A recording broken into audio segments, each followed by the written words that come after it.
Assalamualaikum warahmatullahi wabarakatuh. Perkenalkan, saya Nurul Siska dari kelas I Fakultas Psikologi Universitas Negeri Makassar. Saya akan menjelaskan mengenai rangkuman materi bab 1 hingga bab 7 mata kuliah Sejarah Aliran Psikologi. Baik, langsung saja ke materi yang pertama, yaitu sejarah dan bagaimana psikologi didefinisikan. Kata psikologi berasal dari bahasa Yunani yang terdiri dari dua kata, yaitu psyche dan logos. Psyche berarti jiwa dan logos berarti ilmu. Jadi, secara bahasa, psikologi bisa diartikan sebagai ilmu tentang jiwa dan ilmu yang mempelajari jiwa. Sebagai sains, psikologi modern lahir pada abad 19-an, tepatnya pada tahun 1879. Wilhelm Wundt dianggap sebagai orang pertama yang menggagas psikologi sebagai sains. Sejak saat itu, berkembang juga beberapa pemikiran psikologi yang satu sama lainnya saling menguatkan atau justru saling melemahkan. Kita mengenal adanya aliran strukturalisme yang fokus pada struktur kesadaran, fungsionalisme yang fokus pada fungsi kesadaran, behaviorisme dan neo-behaviorisme yang fokus pada perilaku, psikoanalisis dan neo-psikoanalisis yang fokus pada ketidaksadaran, psikologi kognitif yang fokus pada proses kognitif, dan lain-lain. Namun demikian, diskursus mengenai jiwa sebenarnya sudah terjadi sejak lama. Bahkan pembicaraan mengenai jiwa sebenarnya sudah terjadi sejak abad 1600 sebelum Masehi. Dokumen tanpa nama yang kemudian disebut berdasarkan penemunya, yaitu Edwin Smith Papyrus, merupakan dokumen mengenai pengobatan ilmiah dan rasional pada zaman Mesir kuno.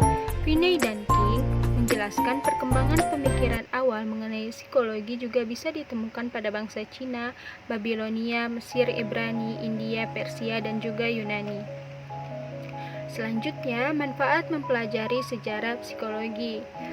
Mengapa mempelajari sejarah psikologi? Menurut Hergen Hahn, terdapat 6 keuntungan dalam mempelajari sejarah psikologi. Yang pertama, dapat memperkaya perspektif dalam memahami suatu masalah. Yang kedua, akan memperdalam pemahaman kita mengenai psikologi. Yang ketiga, akan memperkenalkan kepada kita bagaimana mengenai timbul tenggelamnya suatu pemikiran psikologi. Yang keempat, akan menghindarkan kita dari jatuh 2 kali pada lubang yang sama. Yang kelima, akan menstimulasi munculnya ide-ide baru. Yang keenam, memenuhi rasa ingin tahu seseorang mengenai suatu pemikiran tertentu. Menurut Finney dan King, alasan yang melatar belakangi pentingnya belajar sejarah adalah sejarah dianggap sebagai kunci penting dalam memahami masa depan. Salah satu cara untuk memperkaya hari ini, mengajarkan kerendahan hati, mengajarkan skeptisme yang sehat, dan memengaruhi proses berpikir manusia. Selanjutnya, isu-isu dalam sejarah psikologi. Malone menyebutkan 5 isu yang dianggapnya terus menjadi fokus pembicaraan dalam psikologi.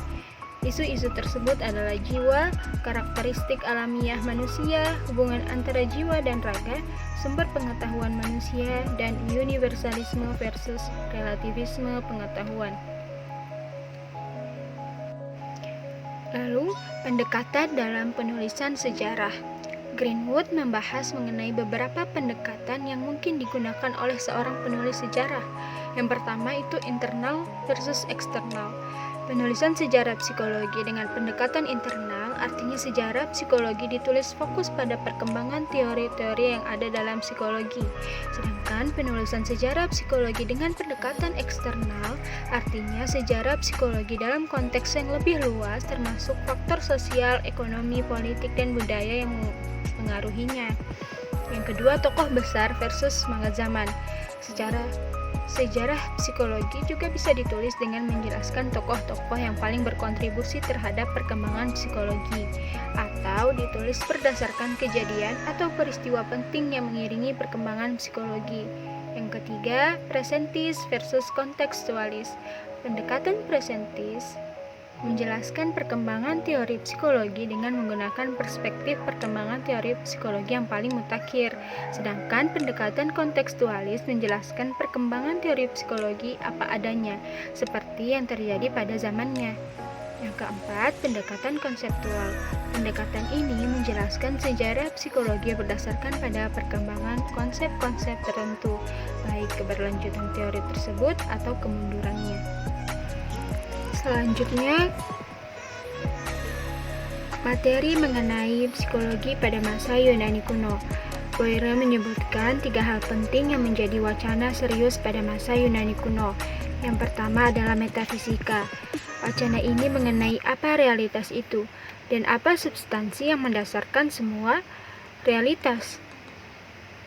Merupakan salah satu wacana yang diperbincangkan oleh banyak filsuf. Pandangan materialisme dan idealisme kemudian muncul secara vis to vis. Yang pertama memandang realitas yang sesungguhnya itu adalah materi, sesuatu yang dapat dilihat, sedangkan yang kedua memandang idea, sesuatu yang tidak kelihatan sebagai realitas yang sesungguhnya. Yang kedua, epistemologi. Wacana mengenai apa yang menjadi sumber pengetahuan yang dianggap valid adalah wacana lain yang juga mengemuka. Berkaitan dengan ini muncul pandangan-pandangan yang merupakan cikal bakal munculnya empirisme dan rasionalisme. Yang ketiga, moralitas. Wacana mengenai apa yang dianggap benar dan salah. Wacana ini memunculkan pandangan hedonisme dan cynicism. Yang pertama, menganggap kebaikan itu adalah segala sesuatu yang menyenangkan diri sendiri. Hal ini berbeda dengan pandangan yang kedua, yang justru memandang bahwa parameter kebaikan itu adalah nilai-nilai, termasuk nilai-nilai ketuhanan. Beberapa filsuf pada zaman Yunani kuno yang pemikirannya bersinggungan dengan perkembangan ilmu pengetahuan, termasuk psikologi. Di antaranya ada Thales. Menurut Thales, jiwa merupakan sesuatu yang meliputi alam semesta dan sebagai sesuatu yang dapat menggerakkan. Magnet sekalipun memiliki jiwa karena dapat menggerakkan besi. Yang kedua, Heraklitus. Menurut Heraklitus, jiwa manusia terdiri dari api. Jiwa yang sehat disebutnya sebagai jiwa yang kering, sedangkan jiwa yang tidak sehat disebutnya sebagai jiwa yang basah. Jiwa yang sama sekali basah akan menghadirkan kematian, sedangkan jiwa yang lembab akan berakibat pada tidak berfungsinya jiwa secara normal. Yang ketiga, Empedokles. Menurutnya, terdapat 4 elemen penting yang tidak dapat direduksi dan menjadi dasar dari semua hal, yaitu api, udara, tanah, dan air. Yang keempat, Parmenides. Baginya, realitas yang sesungguhnya itu real being, apapun itu, mestinya bersifat abadi, tidak berubah, dan eksistensi yang seperti itu tidak akan pernah bisa dipahami oleh indera. Menurut Parmenides, realitas itu satu, tidak berubah, tidak bergerak, tidak bisa dipisahkan, dan abadi. Yang kelima, Pitagoras. Bagi Pitagoras, realitas yang secara alamiah memang abstrak, perlu dinyatakan dalam harmonis matematika. Baginya, angka dan geometri merupakan kunci dari realitas ini. Segala sesuatu bisa dijelaskan dengan angka. Pitagoras menganggap manusia terdiri dari jiwa, mind, dan tubuh, body, yang satu sama lain terpisah. Pandangan ini disebut dualisme. Yang keenam, Hippocrates. Hippocrates menjelaskan bahwa semua penyakit, baik mental maupun fisik, lebih disebabkan oleh faktor-faktor alamiah, bukan karena faktor-faktor supernatural. Mengenai 4 elemen dasar yang disampaikan Empedokles, tanah, udara, api, dan air, Hippocrates menyetujuinya. Menurutnya, keempat elemen tersebut berhubungan dengan 4 cairan atau humor yang ada dalam tubuh manusia, yaitu darah atau udara, empedu kuning atau api, empedu hitam atau tanah, dan lendir atau air. Kesehatan seseorang dipengaruhi oleh keseimbangan di antara keempat cairan tersebut. Yang ketujuh, pemikiran psikologi kaum sofis. Kaum sofis memiliki pandangan bahwa kebenaran itu relatif, tergantung pada kemampuan retorika dan logika dalam meyakinkan orang-orang. Tokoh-tokoh kaum sofis yaitu Protagoras. Protagoras meyakini bahwa semua pengetahuan diperoleh melalui pengalaman indrawi. Baginya, kebenaran itu bersifat relatif. Ia memandang bahwa kebenaran tergantung pada pemikirannya masing-masing. Protagoras memandang persepsi merupakan hasil dari dialektik relationship antara objek dan indera. Baginya, semua pandangan itu memiliki kebenaran yang sama. Yang kedua, Gorgias. Bagi Gorgias, semua pandangan itu keliru. Gorgias menganggap kebenaran itu bersifat objektif dan tidak ada alasan untuk mendapatkan pengetahuan objektif. Filsuf Yunani yang ke-8 maksud saya, Sokrates. Sama halnya dengan kaum sofis, ia juga menganggap penting pengalaman subjektif individu. Perbedaan Sokrates dan kaum sofis ada pada kepercayaan Sokrates bahwa kebenaran bersifat objektif sehingga dapat dibagikan kepada orang lain. Sokrates menggunakan dialektika atau bercakap-cakap yang menjadi dasar metode induksi. Selanjutnya ada pemikiran dari Plato. Plato mempunyai dua pemikiran. Yang pertama adalah idea. Untuk mengetahui idea, maka manusia hanya bisa menggunakan rasio yang merupakan salah satu fungsi jiwa. Idea adalah hal yang objektif, berdiri sendiri permanen, fakta yang mengantarkan kepada suatu pemahaman konsep. Pandangannya ini dipengaruhi oleh gurunya, yakni Sokrates. Pemikiran yang kedua adalah jiwa. Pandangannya dipengaruhi oleh pemikiran Pythagoras terkait dualisme. Jiwa dan raga adalah dua entitas yang berbeda. Jiwa bersifat imaterial dan raga bersifat material. Ia menganggap jiwa abadi, sedangkan raga berubah hingga hancur. Jiwa ada sebelum tubuh, kemudian terpenjara di dalam tubuh. Ia meyakini bahwa jiwa manusia terdiri atas 3 unsur, yakni rasio, passion atau emosi, dan appetite atau nafsu, seperti lapar, haus, dan seks. Banyak yang menyatakan bahwa dasar teori Freud berasal dari konsep ini. Filsuf yang ke-10 adalah Aristoteles. Aristoteles menggunakan rasio dan pengalaman indrawi dalam memperoleh pengetahuan. Ia meyakini bahwa pikiran harus digunakan untuk memperoleh pengetahuan atau rasionalisme. Tapi objek rasio tersebut merupakan informasi yang diperoleh melalui indera-indera. Pemikiran Aristoteles terbagi menjadi 3. Yang pertama, dialogisme. Aristoteles meyakini bahwa apa yang ada memiliki tujuan tertentu yang sifatnya built-in atau biasa disebut dengan entelegy. Tujuan inilah yang menyebabkan segala sesuatu berkembang sampai potensi maksimalnya tercapai. Aristoteles menyatakan adanya 4 penyebab dari segala hal, yaitu material causes, formal causes, efficient causes, dan final causes. Selanjutnya, pemikirannya mengenai jiwa. Aristoteles mendefinisikan jiwa atau soul dengan sangat luas. Jiwa dianggapnya sebagai sesuatu yang memberikan kehidupan. Menurutnya, terdapat 3 jenis jiwa yang bersifat hierarkis. Yang pertama adalah vegetative atau nutritive soul. Yang kedua, a sensitive soul. Yang ketiga, a rational soul. Selain itu, Aristoteles pun sudah menjelaskan mengenai sensasi, persepsi, memori, motivasi, dan emosi.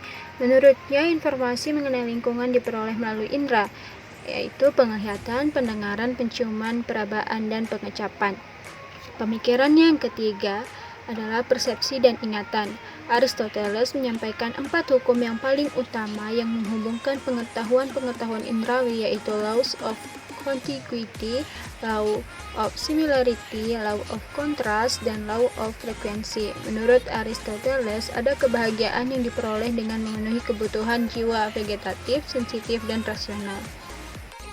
Materi selanjutnya, psikologi pada masa Helenistik sampai abad ke-8. Psikologi pada masa Helenistik. Di dunia barat, abad pertengahan atau medieval dimulai pada tahun 476 Masehi dan berakhir pada tahun 1453 Masehi. Sebelum memasuki abad pertengahan, terjadi peralihan kekuasaan dari kekuasaan Yunani ke Romawi pada tahun 322 sebelum Masehi. Masa ini disebut dengan masa Helenistik. Masa ini ditandai dengan ditolaknya pemikiran-pemikiran Yunani kuno yang bersifat abstrak dan tidak realistis. Pada masa Helenistik ini muncul beberapa pemikiran yang sebagiannya anti-filsafat dan sebagiannya lagi pro-filsafat. Skeptisme dan sinisme. Skeptisme dipelopori oleh Pyrrho, sedangkan sinisme dipelopori oleh Antisthenes. Merupakan aliran pemikiran yang tidak suka dengan filsafat, dan mereka pesimis dengan kemampuan manusia dalam menemukan pengetahuan yang benar. Epikureanisme dan Stoicism. Epikureanisme dipelopori oleh Epicurus, dan Stoicism dipelopori oleh Zeno. muncul sebagai reaksi terhadap pandangan skeptisme dan sinisme. Epikureanisme dan stoicisme mempercayai adanya prinsip tunggal yang mengendalikan alam semesta, dan manusia dianggapnya memiliki kemampuan untuk memperoleh pengetahuan yang benar. Selanjutnya, psikologi pada Kekaisaran Romawi. Peralihan kekuasaan dari masa Yunani ke Kekaisaran Romawi berakibat kurang baik terhadap perkembangan ilmu pengetahuan di Yunani, khususnya dan di dunia pada umumnya. Selain karena mereka lebih tertarik pada pengembangan teknologi dan administrasi daripada pengembangan ilmu pengetahuan, mereka juga mendapat doktrin dari gereja yang pada saat itu menguasai kekaisaran. Neoplatonisme, aliran yang membangkitkan pemikiran Plato, khususnya pikiran yang berhubungan dengan aspek mistik yang kemudian dipakai untuk menjustifikasi kebenaran agama. Umumnya pemikiran Neoplatonisme dipengaruhi oleh gereja. Tokoh-tokoh dari Neoplatonisme. Philo, ia mempunyai pandangan bahwa jiwa dan raga manusia merupakan dua entitas yang terpisah. Plotinus, ia meyakini manusia memiliki kemampuan untuk mengalami pengalaman yang berharga, yaitu pengalaman transdental. Augustine meyakini akan kebenaran pengalaman subjektif manusia. Galen meyakini bahwa fungsi biologis dan psikologis manusia itu digerakkan aminal spirit. Materi berikutnya, psikologi pada masa pertengahan di dunia Islam. Masa kegelapan.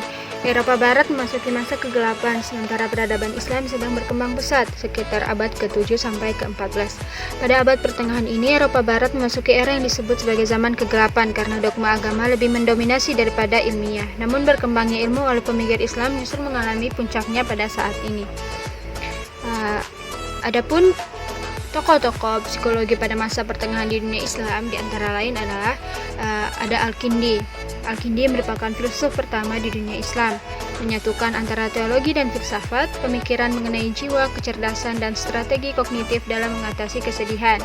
Yang kedua ada Ar-Razi, dikenal dengan The Arabic Galen, buku tentang kesehatan jiwa, At-Tibib Ar-Ruhani, menjadi dokter di rumah sakit Baghdad sekaligus rumah sakit pertama yang menangani penyakit mental. Yang ketiga ada Al-Farabi, The Second Teacher, penerus Aristoteles. Pemikirannya banyak dipengaruhi oleh Plato dan Plotinus dan berusaha memadukan pemikiran ketiga filsuf Yunani tersebut. 5 fakultas jiwa, nutritif, sensitif, afektif, imajinatif, dan rasional. Penggunaan seni untuk terapi. Yang keempat, Al-Baqi, menulis buku Masali Al-Abnan wal Al-Anfus yang menjelaskan relasi jiwa dan raga, tertarik dengan gangguan jiwa mengenai depresi, menggunakan terapi eksternal dan internal untuk mengatasi depresi. Yang kelima, Ibnu Sina, dikenal mampu mengendalikan situasi. Buku yang terkenal mengenai masalah kesehatan yaitu Al-Qanun Fittib. Jiwa terdiri dari 3, yaitu jiwa nabati, jiwa hewani, dan jiwa insani. Yang keenam ada Ibnu Miskawayh, pendiri etika dalam Islam, kaitannya dengan filsafat, dikenal sebagai pemikir muslim yang sudah berbicara tentang evolusi. 4 tahapan evolusi, yaitu evolusi mineral, evolusi tumbuhan, evolusi hewan, dan evolusi manusia. Yang ketujuh ada Al-Ghazali, meyakini pengetahuan bersumber 3 hal, yaitu indera, akal, dan intuisi. 4 elemen penting dalam diri manusia, yaitu qalb, ruh, nafs, dan akal. Penulis buku Bidayatul Hidayah. Yang ke-8, Fakhr al-Din Muhammad Umar Ar-Razi. Bahasannya mengenai tipe-tipe kepribadian banyak dipengaruhi oleh Galen. Menulis buku psikologi dengan judul An-Nafs war-Ruh, Individual Differences. Yang terakhir, Ibn Rushd, dikenal sebagai tokoh rasionalisme dalam Islam. Pikirannya mengenai psikologi mengenai jiwa, kecerdasan, memori, dan kebahagiaan. Temuan ilmiahnya yang paling terkenal yaitu bahwa organ sensitif dalam mata itu bukan lensa, namun retina. Selanjutnya, saya akan membahas mengenai psikologi pada masa pencerahan. Setelah mengalami masa kegelapan, Eropa kemudian memasuki masa kebangkitan yang biasa disebut dengan masa Renaissance. Renaissance yang bermakna terlahir kembali berawal dari Italia dan menyebar ke negara-negara Eropa lainnya. Masa Renaissance yang berlangsung dari tahun 1450 sampai tahun 1600-an ditandai dengan kepercayaan yang tinggi terhadap potensi dan kemampuan manusia dalam memecahkan masalah kehidupan. Pada masa Renaissance, peran agama dimarginalisasi dan ada semangat luar biasa untuk menggali warisan pemikiran dari zaman Yunani kuno. Selain itu, masa Renaissance juga ditandai dengan prosesnya yang tidak mulus. Ide-ide Renaissance awalnya mendapatkan resistensi dari kaum gereja. Munculnya Renaissance tidak lepas dari pengaruh faktor eksternal dan faktor internal. Faktor eksternal yang memengaruhi antara lain kontribusi peradaban Islam yang sudah terlebih dahulu mengalami kemajuan. Walaupun sebagian ahli tidak mengakuinya, kontribusi peradaban Islam terhadap Renaissance sulit dibantah. Faktor internal yang berpengaruh terhadap Renaissance antara lain adanya kritik terhadap hegemoni gereja, krisis ekonomi akibat peperangan, penjelajahan Marco Polo dan Columbus, serta penemuan mesin cetak. Ide Renaissance diklaim bersumber dari pemikiran Francesco Petra. Petra percaya bahwa manusia mempunyai hak untuk mengatur dirinya sendiri, kehidupannya, dan lebih memilih penjelasan-penjelasan alamiah daripada penjelasan teologi. Selain Petra, yang berkontribusi terhadap Renaissance adalah Pico, Erasmus, dan Luther.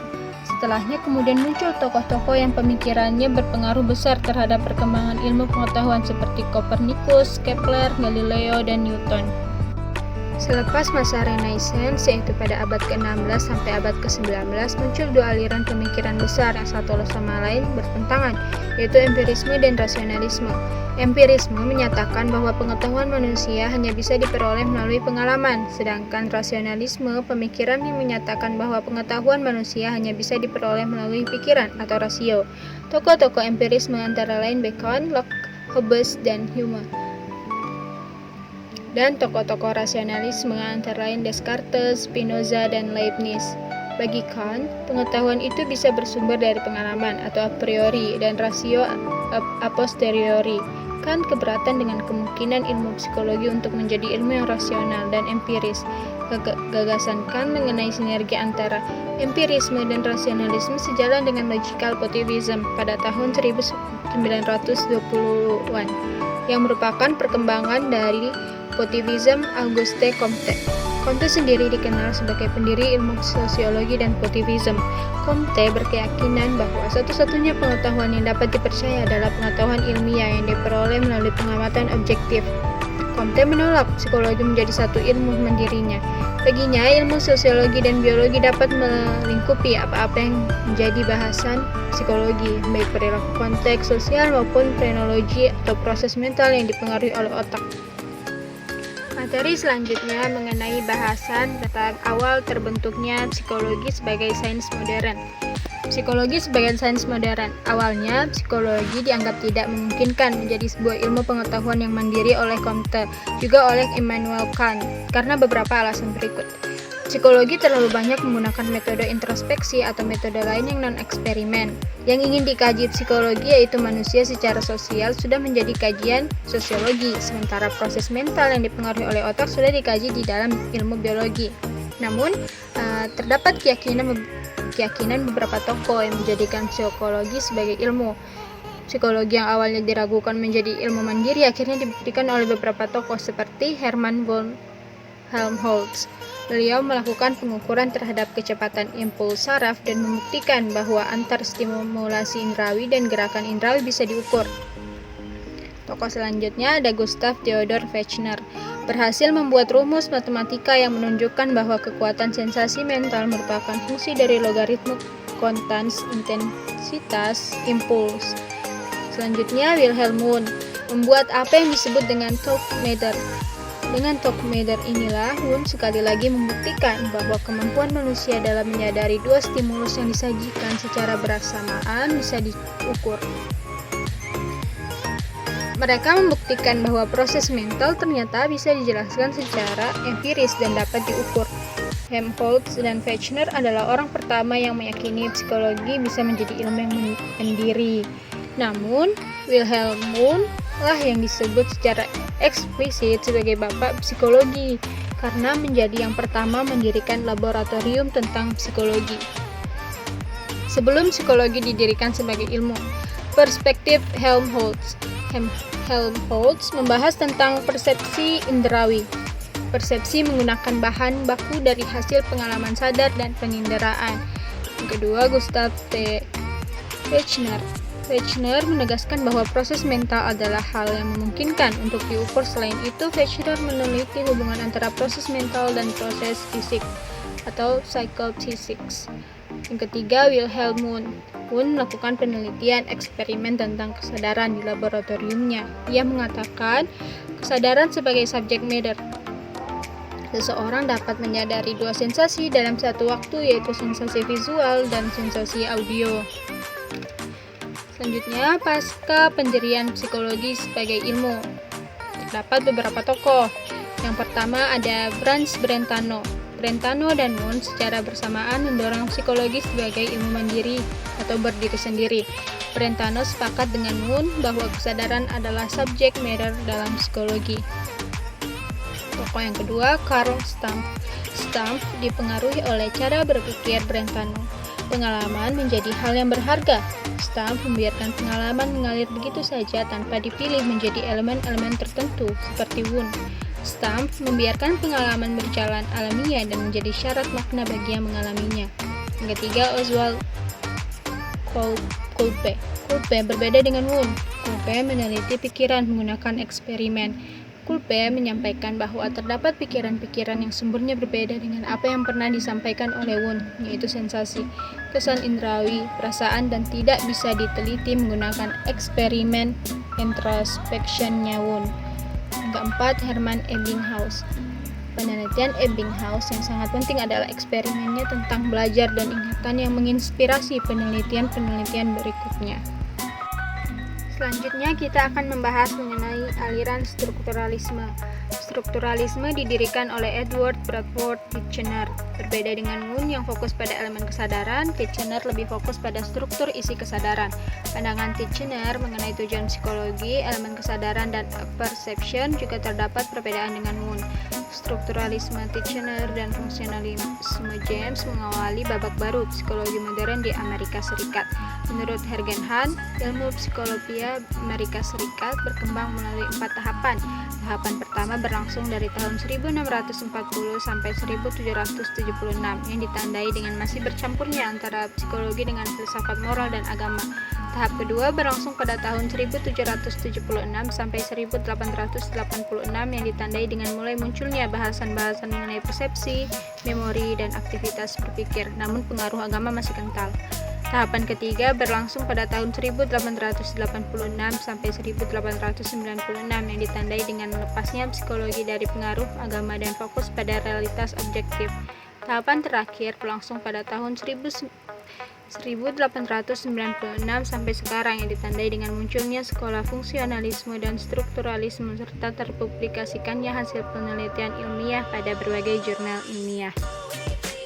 Berikutnya, bahasan mengenai aliran fungsionalisme. Fungsionalisme merupakan salah satu pemikiran yang berpengaruh dan berkembang pada akhir abad ke-19 sampai abad ke-20. Fungsionalisme dikembangkan oleh William James dan berpengaruh di Amerika Serikat hingga Eropa. Fungsionalisme menentang strukturalisme yang terlalu fokus pada struktur kesadaran, berusaha memahami fungsi dari kesadaran, menganggap bahwa proses mental membantu kita beradaptasi dengan lingkungan, berusaha menjadikan psikologi sebagai ilmu praktis yang berguna dalam meningkatkan kualitas hidup manusia, memperluas kajian psikologi hingga ke topik seperti binatang, anak, dan abnormalitas. Salah satu perhatian fungsionalisme yaitu motivasi yang berpengaruh pada proses mental dan perilaku manusia, mengakui bahwa proses mental dan perilaku merupakan subjek yang legitimate, serta menjadikan introspeksi sebagai salah satu metode untuk memahami proses mental dan perilaku. Fungsionalisme lebih tertarik pada perbedaan individu daripada persamaan individu. Semua penganut fungsionalisme dipengaruhi oleh William James. Kritik dan kontribusi fungsionalisme. Kritik terhadap fungsionalisme. Kritik Kitchener menyatakan bahwa fungsionalisme sama sekali bukan psikologi karena fungsionalis tidak tunduk pada pokok kajian dan metode-metode strukturalisme. Sehingga dalam pandangan Kitchener, setiap pendekatan psikologi yang menyimpang dari analisis introspektif pikiran sebagai unsur-unsurnya maka bukan psikologi yang murni. Kontribusi fungsionalisme. Fungsionalisme memberi warisan berupa aplikasi psikologi dalam kehidupan nyata. Fungsionalisme juga melakukan studi terhadap balita, anak-anak, individu dengan ketidakmampuan mental. Materi terakhir mengenai aliran behaviorisme. Perspektif teori behaviorisme berfokus pada perilaku dan menekankan pada peran stimulus yang ada di luar manusia. Perilaku yang dapat diamati merupakan subjek matter ilmu psikologi. 3 klaim kebenaran dari behaviorisme. Psikologi bukan merupakan science of mind. Behaviorisme menjelaskan perilaku karena faktor-faktor eksternal. Behaviorisme mengembangkan teori-teori yang menggunakan istilah-istilah perilaku. Perkembangan behaviorisme. Behaviorisme radikal berfokus pada perilaku yang disadari, menggunakan metode eksperimental dalam menjelaskan perilaku. Berikut tokoh-tokoh dalam behaviorisme radikal. Ivan Petrovich Pavlov. Pavlov melakukan suatu eksperimen terhadap anjing. Anjing mengeluarkan air liur apabila diperlihatkan makanan. Air liur yang dikeluarkan oleh anjing merupakan suatu stimulus yang diasosiasikan dengan makanan. Pavlov juga menggunakan lonceng dahulu sebelum makanan diberikan. Dengan sendirinya, air liur pun akan keluar pula. Apabila perbuatan yang demikian dilakukan berulang-ulang, maka pada suatu ketika dengan hanya membunyikan lonceng saja tanpa makanan, maka air liur pun akan keluar pula. Makanan adalah rangsangan wajar, sedang lonceng adalah rangsangan buatan. Ternyata kalau perbuatan yang demikian dilakukan berulang-ulang, rangsangan buatan ini akan menimbulkan syarat atau kondisi untuk timbulnya air liur pada anjing tersebut. Peristiwa ini disebut refleks bersyarat atau conditional response. Tokoh selanjutnya adalah John Produce Watson. Inti pemikiran Watson adalah psikologi harus berfokus pada perilaku yang diamati dan meninggalkan kesadaran pikiran atau keadaan mental lainnya. Tokoh selanjutnya Edward Lee Thorndike. Thorndike merumuskan dari puzzle box. Dalam sebuah situasi eksperimen tipikal, seekor kucing ditempatkan dalam sebuah kandang. Seekor kucing dapat membuka sebuah lubang dengan menyentuh sebuah bel yang telah disetel dalam sangkar. Setelah melakukan rangkaian respon acak, kucing pada akhirnya dapat keluar dengan membuat respons yang dapat membuka pintu keluar tersebut. Setelah itu, kucing ditaruh kembali dalam kandang dan diulangi lagi sampai beberapa kali. Mula-mula kucing tersebut mengeong, mencakar, melompat, dan berlari-larian, namun gagal membuka pintu untuk memperoleh makanan yang ada di depannya. Akhirnya, entah bagaimana secara kebetulan, kucing itu berhasil menekan atau menyentuh tombol yang disetting sehingga terbukalah pintu sangkar tersebut. Eksperimen ini kemudian dikenal dengan instrumental conditioning. Artinya, tingkah laku yang dipelajari berfungsi sebagai instrumental atau penolong untuk mencapai hasil atau ganjaran yang dikehendaki. Tokoh selanjutnya, Vladimir M. Viktorev. Temuan mengenai refleks, seperti teori Pavlov, hanya ia menggunakan otot. Contohnya, rasa takut manusia tidak hanya muncul ketika ada ular, tetapi rasa takut juga muncul ketika manusia melewati semak-semak, meskipun semak-semak itu tidak ada ularnya. Neo-behaviorisme merupakan perpaduan antara behaviorisme dengan positivism. Sebuah teori dikatakan benar jika bersumber dari dua hal, yakni sains empirik dan sains teoretik.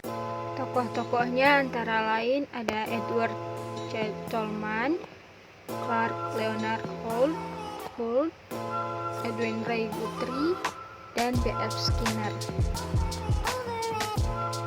Selanjutnya ada sosio-behaviorisme.